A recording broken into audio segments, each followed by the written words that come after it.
Okay, great. All right. Hi, everyone. Thank you for joining us today for our 1-hour webinar on information manipulation and what nonprofits should know from research to practice.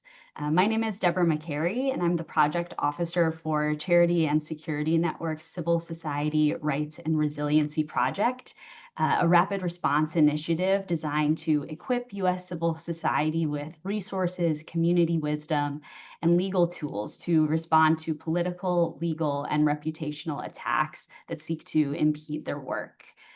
In this webinar today, we'll hear from 4 esteemed speakers, including Dr. Gerald Fitzgerald, who authored the report Mapping Anti-Muslim Discrimination and Information Manipulation and its Impact on Humanitarian Aid and Development, in which this program is rooted. We'll discuss how organizations can prepare for, navigate, and respond to information manipulation attacks while staying true to their missions. Each speaker will shed light on a different element of this issue, offering insight on risk management, messaging and legal strategies, proactive measures, and engagement with partners and donors. Thank you to those who submitted questions in advance of the webinar, as we've woven those questions into the conversation. While we won't have time for a live Q&A, we will capture questions that are sent in and do our best to get them answered afterwards. As we have a full program today, we'll go ahead and dive right in. I'll go ahead and do introductions of all of our speakers first, and then we'll really get started.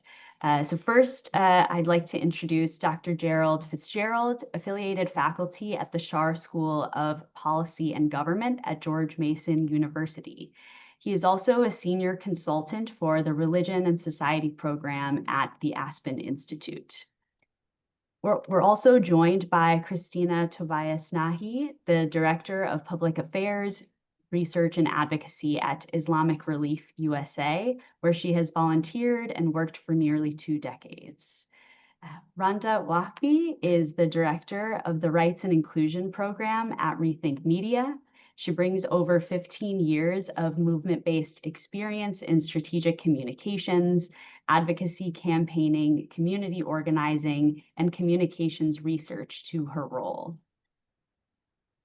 Waleed Nassar is a partner at Pillsbury and focuses his practice in the areas of international disputes, sanctions, commercial litigation, and financial fraud and asset tracing.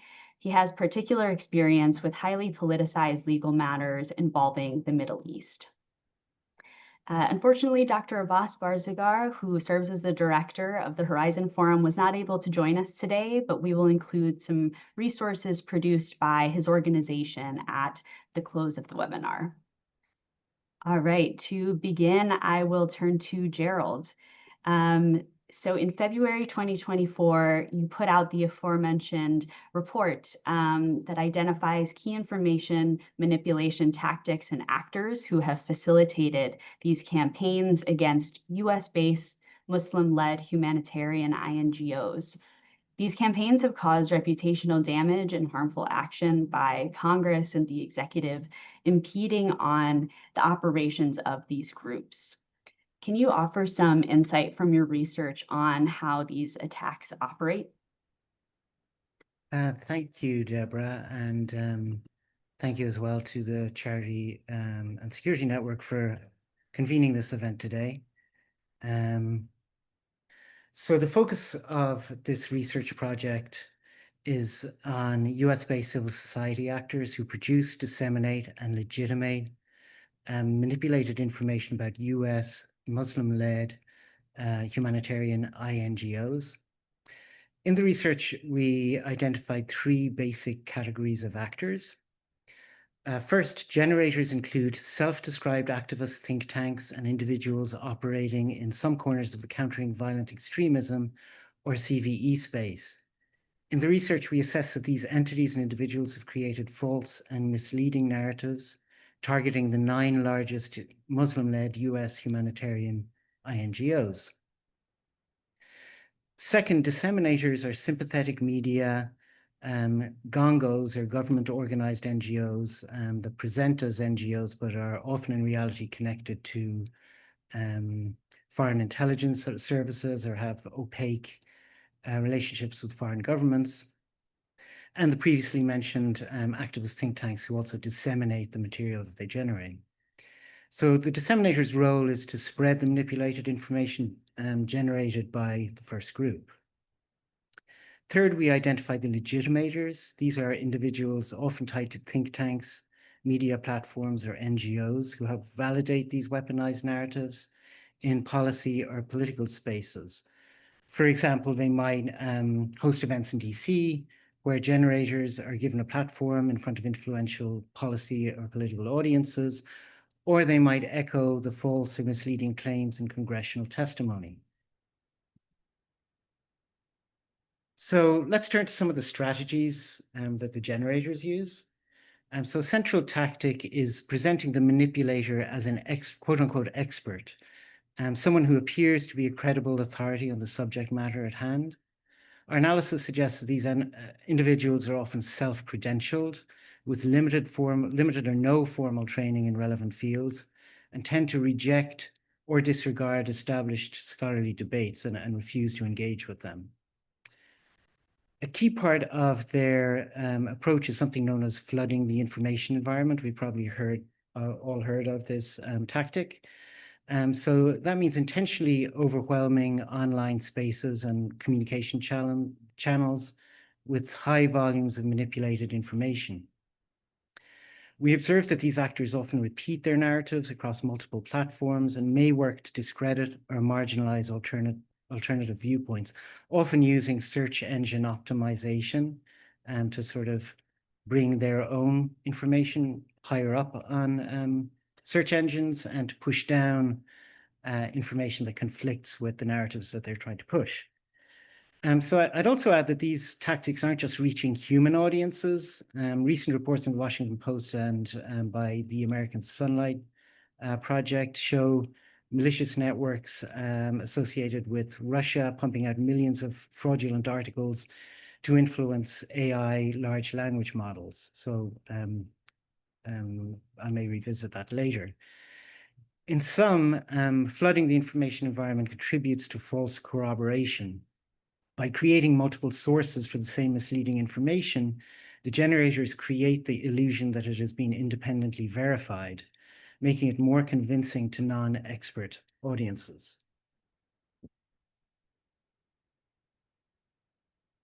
So in section 3 of the report, we offer numerous examples of how these actors manipulate information. So I'd like to just briefly walk through 2 concrete examples here to show you how this operates in practice. To avoid contributing to further harm or reputational damage to the targeted organizations, I've changed their names and the names of individuals in these particular examples. So the most common logical fallacy we see in this content is guilt by association. So as you all probably know, this involves falsely linking a target organization or individual with a demonized person or group to discredit them. So here's an example that circulated widely. Under the Biden administration, the most alarming grant is $50,000 from the USAID to INGOs project, one of the most dangerous Islamist charities in the United States. In 2017, INGOs project openly partnered with the designated Pakistani terror group Lashkar-e-Taiba, which carried out the deadly 2008 Mumbai attacks in which 166 were murdered. So this narrative appears intended to link the Biden administration to the 2008 Mumbai attack by claiming that USAID funded a group that partnered with Lashkar-e-Taiba. But there are multiple problems with the narrative. First, the INGOs project is not an Islamist charity. It does not describe itself as Islamist, nor does it operate as such. It works primarily in Muslim majority contexts, but serves people regardless of religion or background. Second, the central claim that the group openly partnered with Lashkar-e-Taiba in 2017 doesn't hold up. Our investigation did not uncover any evidence substantiating that claim. So once that connection is debunked, the entire narrative collapses. Despite the lack of supporting evidence for this narrative, we observe the claim being repeated in various political attacks against the Obama administration, the Trump administration, the Biden administration, against USAID, against the current Pakistani ambassador to the US, and even against local GOP officials in Michigan and Minnesota who have worked with Muslim community leaders. So another common tactic we see is cherry picking, or selectively highlighting facts out of context to support a misleading conclusion. Here's a case that originated on a generator website, but later appeared nearly word for word in the written submission of someone who testified before Congress, someone who we've characterized in the report as a legitimator. So this also includes guilt by association as well as cherry picking, right? So here's the narrative. Before founding Sadaka Circle in 2001, its director worked for the Benevolence International Foundation, or BIF. The Treasury Department designated BIF and related entities as terror financiers in 2002.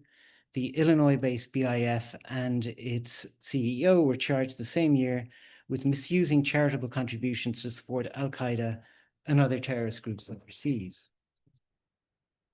This narrative appears to imply that the director of Sadaka Circle was involved in financing terrorism, but the account leaves out a critical detail.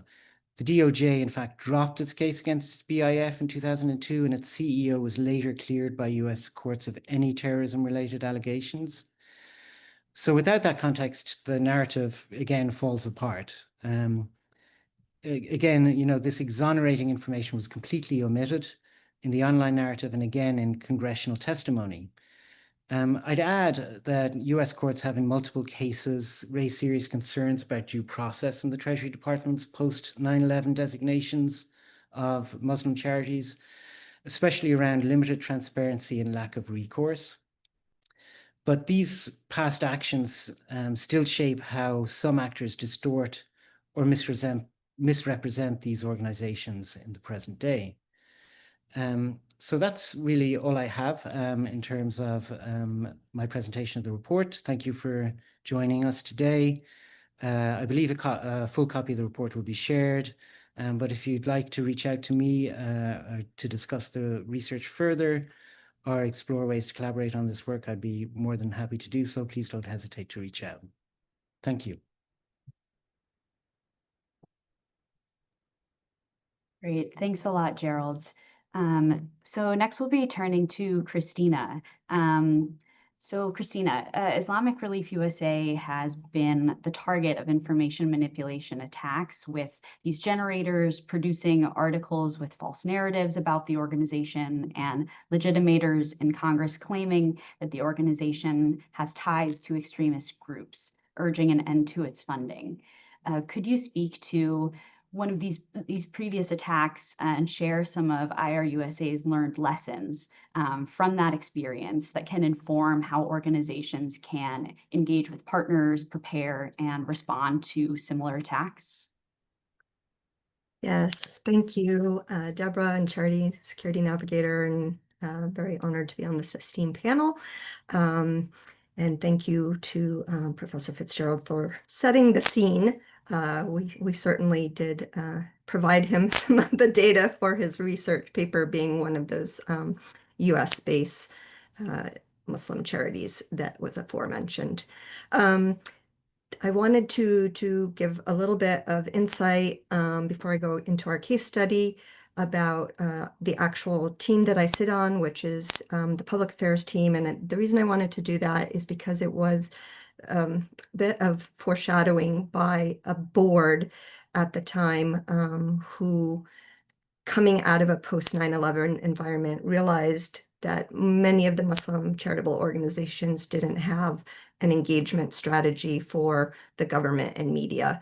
And so this department was stood up about 2006, what we call the 4Ps, and they were to promote the organization. So the work we know is good, but how do we make sure that others know about it in a more visible way, whether that's to the Hill or with mainstream media, to identify new partnerships, and that included building allyship. And I'm going to talk about that when I give the case study and why that's so important that that is done prior to any kind of incidents that might arise.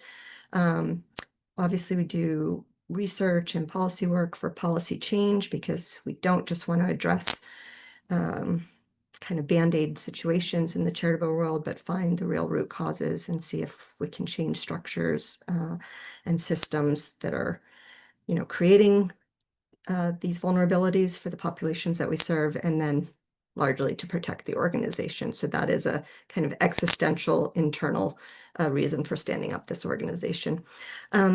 So I'm going to talk about the case study, and this transpired in 2016, and it is no longer something we kind of keep under wraps. I'm going to also do a shout out for a book. This book just came out by Samuel Worthington, who was the president of and CEO of Islam Interaction, which is the umbrella organization of all the charitable organizations in the US. And he actually is doing his book tour right now. And I'm going to actually just read a little paragraph because he starts out his book, which has just come out, given that he has retired recently, about this case study, because this was so profound and impactful for him in the way that it mobilized the larger NGO community. So he talks about that he was on vacation, and then he got this kind of panicked call from our organization because a largely unknown congressman at the time, DeSantis, who no one knew, was about to launch a run for governor of Florida. And one of the talking points that he obviously got from his staff was to do an attack on Islamic Relief and kind of tie in some of this false narrative that Professor Fitzgerald was just talking about tying us in with terrorism and trying to get us defunded as an organization. And so Samuel Worthington writes very eloquently here that we voiced our concerns to Congress through a diverse choir of bishops, rabbis, NGO CEOs, evangelical Christians, J Street advocates, and citizens, and a powerful narrative unfolded, one of unity, not division.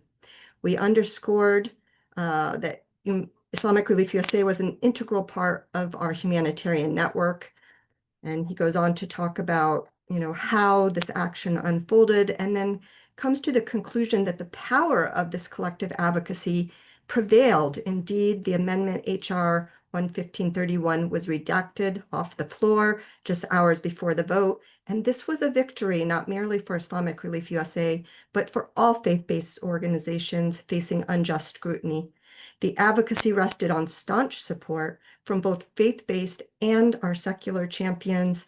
And in a reflective session that we held afterwards for those NGOs and CEOs who had fought together, we mined this experience for strategic insights to strengthen our future defense against such legislative or White House challenges in the future. So I'm going to talk about a couple of those strategies that worked well for us.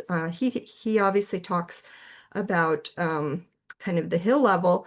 And one of the things that we realized is that members of Congress and others that might be doing these false narratives don't know what they don't know.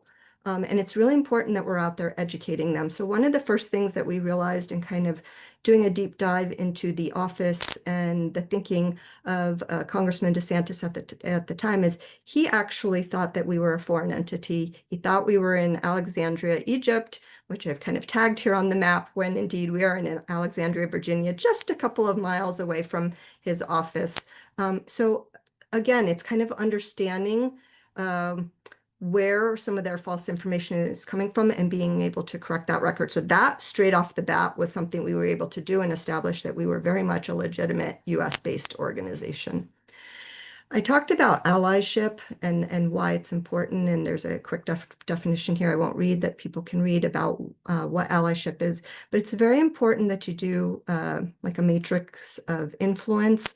This was one that I liked a lot, and you identify who all those stakeholders are, and you heard some of them in the narrative that I just read across the secular NGO community, across the faith community, across our peer NGOs, across our grassroots and our donors and supporters, and you figure out where they fall on this matrix and who to involve. And if they're high influence and high interest, that's when you work on that strategy to collaborate with them to unroll the campaign that you're going to be doing. So that's that top right quadrant from my view. I'm not sure from the audience view. Some of the lessons that we learned in going through this process is, as I said, education is so important, and that is not just defensive. It needs to be very offensive strategy. So the more you can get out there and explain who you are and your values and your mission and the work you're doing and the vulnerable communities that you're serving, you've laid that groundwork already. So education is key. Again, we mobilize these many different stakeholder constituencies to work with us. The one that's not talked about in that book is our grassroots. So we actually let our own, and this was the first time we had ever done this as an organization, and we kind of toyed with it. Is it good to let our donors know that we are having some problems up on Capitol Hill? Is that going to make them more nervous about giving us their donations? But in the end, we decided we wanted to engage them. And so we were able to aggregate who are our donors that live in the district of Congressman DeSantis at the time. That was in Florida. And they were able to reach out to him, as well as one of the things that is talked about in the chapter. We worked with we knew that Congressman DeSantis was a practicing Catholic, and so we were able to work with Catholic Relief Services, for example, and they also mobilized their grassroots. And as Catholics, they were able to reach out to their clergy, leaders of faith, the bishop, who reached out to DeSantis' office and made that pitch as well from that lens, from his own kind of moral background.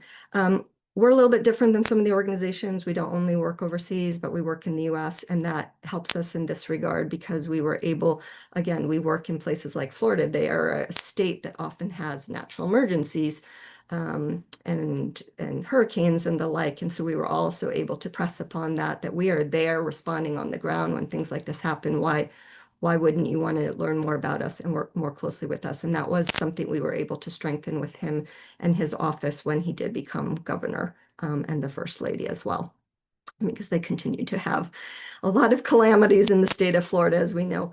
Thought leadership is important. So we do try and do different events and briefings where we can talk about what we do, so that we're an important player. And if a group is having a briefing, they make sure they feel compelled to invite us to these. And we can always push back again around that false narrative and show that what we're doing through thought leadership. I know the next speaker is going to be talking about media, so I'm not going to delve into that here. I just wanted to say, in terms of media for us, that we really have worked well with media in that they are interested in feel-good stories. They don't always want to be showing all the negativity and toxic polarization in the world and in the US. And so because we do work in the US, when we are on the ground doing a food distribution or responding to one of those hurricanes, etc., we are often able to get the media in to report on that, and that also kind of strengthens the reputation to push back against that false narrative. And for that one, we just had to teach our own staff about message discipline. We love the truth sandwich. It's a tactic by Professor Lutkoff, and I'm sure many of you know it, but for those who don't, sometimes the media or these groups will say something that does have a little tinge of truth in it, and you don't want to ignore that. You also want to address it. It comes back to the education and looking inwards as well. So we always, through the truth sandwich, which is the two pieces of bread and the stuff in the middle, you start out with what's positive and what is true about what you are doing. Then you can address that false narrative, and then you come back to what is true, because it is psychologically relevant that people remember what comes first and what comes last, and maybe not what's in the middle, which is the untruth. So again, it's all about being proactive and not reactive, and building those allyships really early on. Thank you. Thanks a lot, Christina, for sharing those takeaways and the strategies that you engaged. And I think Rhonda will really build on that from a media and messaging perspective. And so, yeah, I'll turn it over to you now. So Rethink Media resources, nonprofit organizations, and advocates with evidence-based messaging guidance in these moments of crisis, as well as during opportunities for policy advocacy and other key moments for groups. What guidance can you offer groups navigating a hostile media landscape while also staying true to their missions? Thank you so much for having me and for Charity and Security Network for this invitation. Again, by way of introduction, my name is Randa Wahbe. I'm the Director of Rights and Inclusion at Rethink Media, and my program works primarily with BAMEMSA communities, Black, Arab, Middle Eastern, Sikh, and South Asian communities to increase their communications and media capacity and ensure that our community voices are being heard and represented in the media and beyond. Just to answer your question, I have a few key takeaways on how to navigate a hostile media landscape. And I know a lot of us are feeling that it's increasingly hostile every day. And one thing I want to emphasize, and this may seem paradoxical, is that when you or your organization are being targeted by a misinformation campaign, doing things like fact checking and correcting the record and correcting the misinformation on its own is not effective to persuade an audience. And I just want to name, it's totally understandable and natural that the first thing you want to do when you're attacked is to defend yourself and your organization by correcting the record and debunking the lies that are told to us or told about us. But this actually, according to media studies and research, this isn't the best strategy to change people's minds about the information they're receiving. It is an important strategy to correct the record, but it's not the only, that's not where your media work should stop. It's actually more important to make sure that people are understanding the values of your organization. So the reasons for this and the reasons that just debunking the misinformation is not effective is that there's something called the illusory truth effect, which basically means that in the human psyche, people are more likely to believe a claim is true the more that they see it and the more they hear it, even if it's false. And that's because it becomes familiar to them. So for them, it becomes true. So basically, repeating a lie over and over makes it seem true. And adding to that is that people tend to filter information through what they already believe, through their emotions, through how they feel, and if it's coming from someone they trust. So even after we debunk information and show clearly that it's untrue, it still tends to stick with people anyway. And I know that everyone in here knows that this is one of the challenges of narrative change in this media landscape, in this difficult media landscape. So what can we do and how do we persuade audiences when we're targets of attack? I'm really glad that I went after Christina because I think you gave a really good roadmap on some strategies to consider. So I just want to offer three things. Christina also mentioned this too, but always use values-based messaging. Focus and lead all your messaging on who you are and what you stand for. Finding and expressing the shared values that you have with your audience allows you to connect with them on a deeper level and kind of brings them onto your side. So for example, talking about your organization standing for justice, we believe that all people are welcome here. We believe all people deserve to live in dignity and respect. These are ways that you can connect with your audience's deeper level, on a deeper level. So something to think about when you're developing values-based messaging is to always start from a place of why. Why is this misinformation relevant to people who might not have any stakes or understanding of these issues? Why are they concerned about these issues? And why do we want our audiences to see things in a certain way? So when we're trying to build and sustain public opinion, we need to think about what our audience's concerns are so that we can reach them. Are they worried about their safety? Are they worried about their security? And so we really need to meet people where they are. And one way to do that is to validate their concerns and then pivot to the shared value. So for example, we all desire to live in safety and security. That is why our organization is committed to equality and justice, or committed to providing social services. Things like that will actually be able to address your audience's concerns while also pivoting to where the shared value is so that you can build a bridge with them. One quick tip when you're developing your messaging is that we advise you that when you're dealing with misinformation, to not repeat the allegations against you. Again, always lead with values and what you stand for. But when you repeat words, for example, like terrorism, which is something that a lot of these organizations are being accused of, people start to associate that term with your organization because they already have a pretty clear cognitive picture of what they think that means. So it makes it really difficult to reframe it. So instead of saying things like "we don't support terrorism," which automatically puts your organization's name in the same sentence as a hot button word, it's more effective to say something like, "We believe our country is strongest when we welcome people seeking safety and opportunity, regardless of faith and background," or something like that, that actually just focuses on your values. Two other really quick strategies, in addition to focusing on values-based messaging, that really will help mitigate susceptibility to misinformation. One of them is forewarning, giving people a warning that they might encounter misinformation. So for example, leading with something like, "There are false claims circulating about immigrants," and then going into your messaging. And this strategy is useful because it primes people to be more skeptical of the information they're receiving. The second is pre-bunking.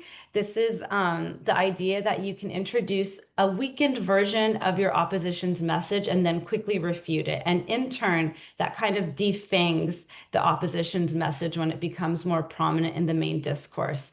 So one way we could do this is to focus on the bad actors and explain who benefits from keeping us divided. So for example, you can emphasize that the accusations against your organization are part of the dangerous rhetoric used by the administration and politicians to pit us against each other, while the majority of people actually want freedom for all, or something like that. Or you can talk about how these are all part of tactics to keep us divided and keep focusing on unity and then focusing on the values of the organization. And then finally, just one other tip is like Christina alluded to, is using the truth sandwich. So you can address a false claim, but you should be careful to not amplify it or to give it too much weight. So for example, you want to focus on like what your organization does, and then maybe allude to what the false narrative is, and then go back to pivoting to what your organization does. So for example, our organization provides necessary social services to communities in need. While some politicians have falsely claimed otherwise, the reality is that we've served thousands of people in our district with legal services or medical care or whatever. So the point is, don't give the accusations too much air and keep focusing and repivoting on the critical work that you are doing. So just in summary about the various messaging tactics, is when you're being targeted by misinformation attack, the most effective way to combat it is not to just refute the claims, but also to use messaging that uplifts your critical work and shows that you have shared values with audiences. And we know from research that this is the most effective way to persuade them. Thank you, Rhonda. And continuing on that, would you mind sharing what strategies nonprofits can employ when it comes to their communications and media engagement, kind of in the wake of or as they prepare for a potential attack as well? Mm-hmm. Sure. Okay, I just want to, I think, make two key points here and then share some resources that I know Deborah will share with those in attendance. The first is, you don't have to wait for bad press to get out good press. There are definitely times when you have to be on the defense, but don't wait for that to protect yourself. Being proactive about how you communicate goes really a long way towards resisting delegitimization. So think about how you talk to your audiences now. What do they know about your work? What do they need to know to protect your organization? Some proactive strategies that you can have is make sure that you have an overall organizational media strategy that you're executing, even in times that are not crisis, where you're regularly sharing the amazing work that you're doing, include maybe testimonies from people that you serve, and highlight the essential role your organization plays. You could even just doing this in your owned media, such as like in your social media, in your emails, and your mailers, that is one way to proactively set the narrative on who your organization is and what values you hold. You can also have a strategy for earned media, such as think about like local radio or magazines or newspapers, where you make sure to pitch stories about your community issues, how your organization works to fill essential gaps, highlight your community work. And as Christina talked about, it's really critical to be building a diverse coalition of allies and supportive voices, including institutions, people you've served, even local officials who are going to stand alongside you when you are attacked and who will be able to speak out about the important work that you do and are not just representatives of your organization, to show that you're not isolated or siloed, but that you are part of the community. And then second, can't emphasize this more, be ready with a crisis communications plan ahead of time. You want to be prepared and not be scrambling when a crisis hits. So I highly recommend having the leadership team from your organization sit down and determine how you will plan to take action in crisis. And this pre-planning really goes a long way in making sure you can respond effectively and timely, which is so critical during moments of crisis. And so not only should you be thinking about, and I know everyone here is thinking about what possible attacks you'll be subject to, but also encourage everyone to be thinking about the really small details in advance. For example, defining what the crisis structure looks like. Will you speak to media? What type of media will you speak to? And if yes, who will be the spokesperson or representing the organization?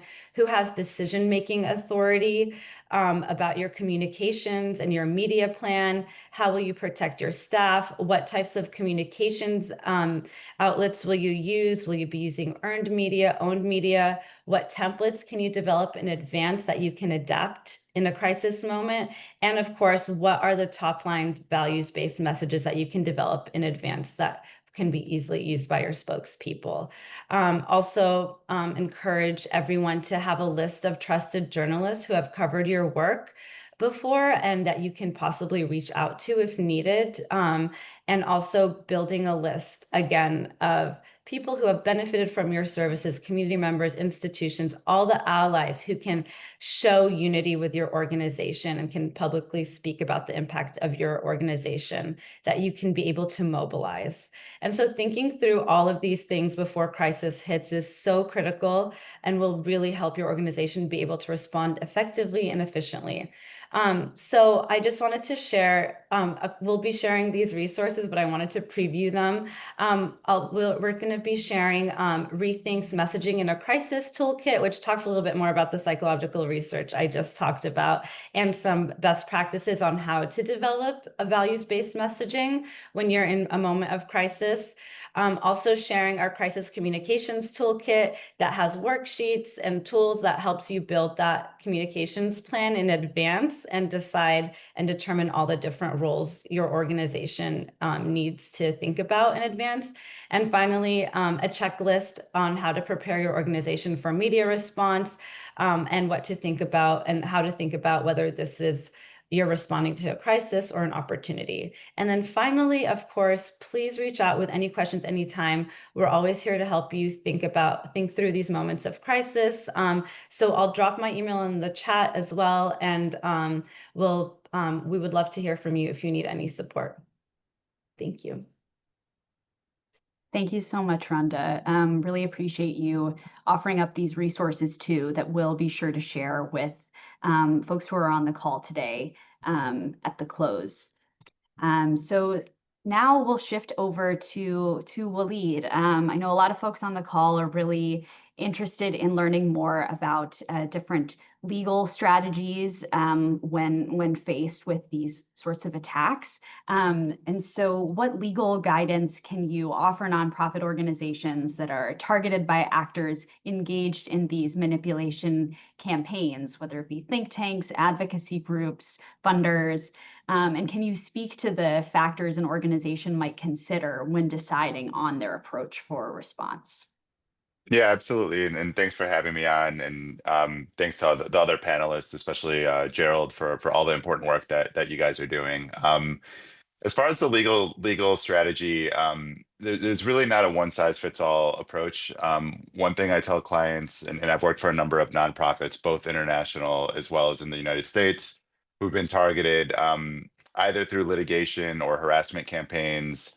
And what I tell them is that, and this might be a little bit unique from a litigator, because oftentimes lawyers like to say, show up to court, or hire us and we'll fix all your problems. I like to I usually approach things a little bit differently, and take a little bit more of a ad hoc approach with depending on what the situation is, whether it's who's the agitator, what information's come out. Oftentimes it may not make sense to hire a law firm. It may make sense to take care of something in-house. It may make sense to ignore the person who's coming up with the attack. Media obviously factors in, and what Runda said made a lot of sense. So it's really ad hoc. It's not a one size fits all approach. You really have to look at the variety of factors. Who's coming after you? In what capacity are they coming after you? Is it a politician? Is it a organization? Obviously, if it's a lawsuit, you can't ignore that, and I think I'll speak to that in a little bit. Um, one recent example that comes to mind is there was one of these financial agitators that I don't know which category it would fall into under Gerald's three categories, but they were thinly veiled, bad actors, right? And they received funding from some of these lawfare kind of agitators. And after walking through the different variables with the client, we ended up deciding that it did make sense to retain a law firm, and we were happy to do it, and to write a firmly worded letter to them saying, if you persist in what you're stating, because they had threatened to go and talk to vendors and different folks who my client had relationships with, and just kind of seek to agitate. And we said, writing a letter to them stating firmly that you may be engaging in tortious interference of contractual relations, and that you're going to open yourself up to liability if you engage in that conduct. With the letterhead of a firm that's, I do work at a big law firm, that it changes the risk calculus, right? And so what you're doing by sending that letter isn't, you're not waving a magic wand and making a bad actor a good actor. But what you're doing is that, these guys have a lot of different folks that they're looking at, and they go for low-hanging fruit. And so what you want to do is to protect your organization, is to make you not low-hanging fruit, and to signal to them that if you do this, you might be incurring legal liability. Unfortunately, in the US, defamation and those kind of actions and libel are not generally winners. It's rare that I counsel a client that's a winner. But there are jurisdictions where that may be something to consider, particularly in the EU. I've worked with clients in a law firm in the UK, Carter Ruck, that specializes in libel and defamation. And so if the messaging penetrated EU markets, there could be liability in the EU. And organizations have used that to good effect, to really go after some of these people who are coming up with really nasty things that are on the internet. And so one of the positives of the internet, one of the downsides of the internet, is that bad messaging can travel far and wide. But one of the positives of that is that so can the harm, and so can the alleged damages. And so you can really pick up on that, and think through a strategy where, particularly in the UK, particularly in Switzerland, places in the EU, you can put pressure on some of these entities. So again, you want to do all of these things, and kind of think through a bespoke response strategy. One last thing I'll say on this point: sometimes folks think, go to the group that like a nonprofit law group. So somebody who does cause, I would call it cause advocacy. It's like a Venn diagram. I think there's a lot of overlap, and those guys are great in a lot of ways, but sometimes those organizations are more focused on the cause than your particular your entity and your organization. And they might be thinking, okay, the best way to do this is go media, is go, let's do this, let's do this kind of full 100 miles per hour, full court press, when it could be for your organization that less is more. And so you really want to be careful, and you want to make sure that you separate the broader cause, which we're all a part of, and I think everyone who called in, I'm sure, is part of the broader cause, with making sure that your organization's interests are best addressed. And so sometimes that means really thinking through what's the best individual response in the moment to the particular issue that arises, as opposed to jumping, standing on the table and demanding justice, so to speak. Thanks a lot, Waleed, for just offering the different considerations that groups, should have when they're facing these sorts of attacks. And with that, in your work, you've litigated, Anti-Terrorism Act and other lawfare cases that have, to an extent, some similar goals to that of information manipulation campaigns. So lawfare, as C&SN defines it, is the use of legal institutions and processes by politically motivated actors in attempts to discredit, delegitimize, and defund organizations that have differing viewpoints, criticize their allies, or serve populations that they view as adversaries. Could you place the campaigns we've discussed today in this broader context and maybe offer some additional insights into these challenges and strategies for response and navigating that? Yeah, it's an unfortunate. So I have done a lot of work in the ATA, Anti-Terrorism Act space over the years, and it's unfortunate that there's quite a low bar in raising one of these actions. It's relatively inexpensive. They are incredibly damaging to reputations, incredibly costly to organizations, and different countries have different rules, right? So in the UK, if you file a bogus lawsuit, you have to pay the legal fees for if you end up losing. The US doesn't have any such rule. So it's there's a very low bar unless you find you catch the other side in fraud, engaging in fraud, which unfortunately in this space, there's a lot of fraudulent documents and forgeries that pop up, and kind of unsubstantiated claims. You're not really going to get costs. You're not going to get sanctions from the other side. And so it is being exploited by lawfare groups. There's a group out of Israel called Shurat Hadin, who, they fashion themselves as engaged in, going after bad actors internationally, whether it's in the UK or here. And so they're behind a lot of the information and funding, and there's a lot of similar groups such as them as well. And so the ATA and kind of lawfare space here in the US is it's a bit of a cesspool, unfortunately, and there's a lot of bad actors. It's not that the claimants or the plaintiffs are bad actors. It's not necessarily that the law firms who are actually on the plaintiff side are bad actors, but the ones who are kind of getting the wheels in motion are really I think taking advantage of the fact that it's a bit of the Wild West in the US. And so in those situations, what you want to do, if your organization has touch points in the United States, right? Like you are going to be exposed to some ATA and kind of lawfare risk. One thing I tell clients, and folks who have international operations or folks who are doing an international project, to the extent that you can minimize touch points with the US for those projects. For example, move money in euros. If you have an office in the Gulf and then you have an office and you're doing a project in Syria, maybe not involve the US as much. Those things matter in the context of ATA and other US litigation. Touch points to the US, that's oftentimes why organizations get out of those cases early, is jurisdictional issues. And so that's kind of a whole other ball of wax. Unfortunately, the ATA space has been, there have been quite a few cases. You can look at the October 7th situation, and I'll just close with that one. I think there's been probably about between 12 and 15 cases filed, including against UNRWA. UNRWA had a charity in Delaware that was set up so that US funders can get a tax write-off. That charity was sued as well.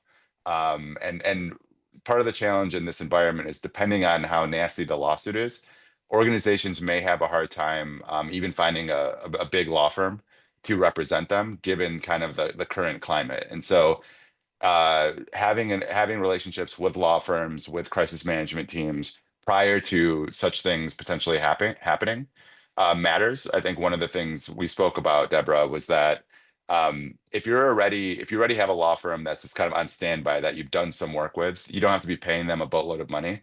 It's a lot harder for them to look at you and say, no, I can't represent you, than if you're coming off the street and saying, hey, there's this really nasty lawsuit against us. Can you represent us? And so having relationships kind of with law firms, I think is helpful. Thank you so much, Walid. I think that's really valuable insight from, especially from your positionality for groups that are facing these challenges. And so, yeah, before we close, I will turn it back over to Gerald and just ask if you have any closing remarks or kind of final recommendations for the nonprofit leaders and donors who have joined the webinar today that you could share here. Thank you, Deborah. So I suppose what I would say is that AI is a new frontier for this kind of activity. I've seen, certainly in my research, that typically Wikipedia has served as a first stop resource for information about organizations that non-experts are unfamiliar with. It's been a frequent target for manipulated information and has been deliberately and maliciously edited by people who are engaging in these campaigns. I'd also say that I've been surprised by how frequently this kind of misinformation, disinformation lingers on Wikipedia. So monitor your Wikipedia page. But what I'd say is that, recent reporting from the Washington Post and the American Sunlight Project has highlighted, similar strategies being deployed at AI scale. And so the problem here is sort of twofold. Internally, we've seen that AI developers can train language models to reflect ideological perspectives. And sometimes this is very blatant. Recently, obviously, there was the well-publicized controversy involving Grok and its bizarre responses about the so-called white genocide in South Africa. But what worries me is sort of the potential for more subtle, targeted, and ideological-driven fine-tuning internally of AI models. And then there's this sort of an external aspect. So the American Sunlight Project has documented how disinformation networks, especially what they call the pro-Russia Pravda network, has been deliberately publishing millions of bogus articles, in other words, flooding the information environment every year. And the goal here is to basically groom AI models from the outside. What the American Sunlight Project has found is that even advanced reasoning, so-called advanced reasoning AI models, have absorbed some of this information and tends to repeat it. And so, of course, once these AI platforms are poisoned by disinformation, their outputs become a sort of new layer of dissemination. So I think this is sort of the new frontier of information warfare. And I'm sorry to say, I hate to kind of end on a bad note, but it feels to me like it's going to be harder to track and counter than what we faced before. It's relatively easy to correct the record in Wikipedia. With an AI model, that's a little bit more challenging. So yeah, that's something I think to keep an eye on. Thank you, Gerald. Really appreciate you just kind of offering insight into what groups should be aware of kind of moving forward and challenges that groups will continue to face. But I really appreciate the insight all of you shared today on different aspects of mitigating against and responding to these sorts of attacks. I'm sharing in the chat here for our attendees some of the resources that that you spoke of, that your organizations have produced, as well as some that the Charity and Security Network has compiled and developed from partners, and we'll continue to build on the resources that we share on our civil society rights and resiliency resource page, and hope to continue conversations like this going forward through the project. So thank you all again. Really appreciate you all joining today and for offering your time. Thank you. Thank for you. having us. Thank you for inviting us. Take care, everyone. Important conversation. Everyone.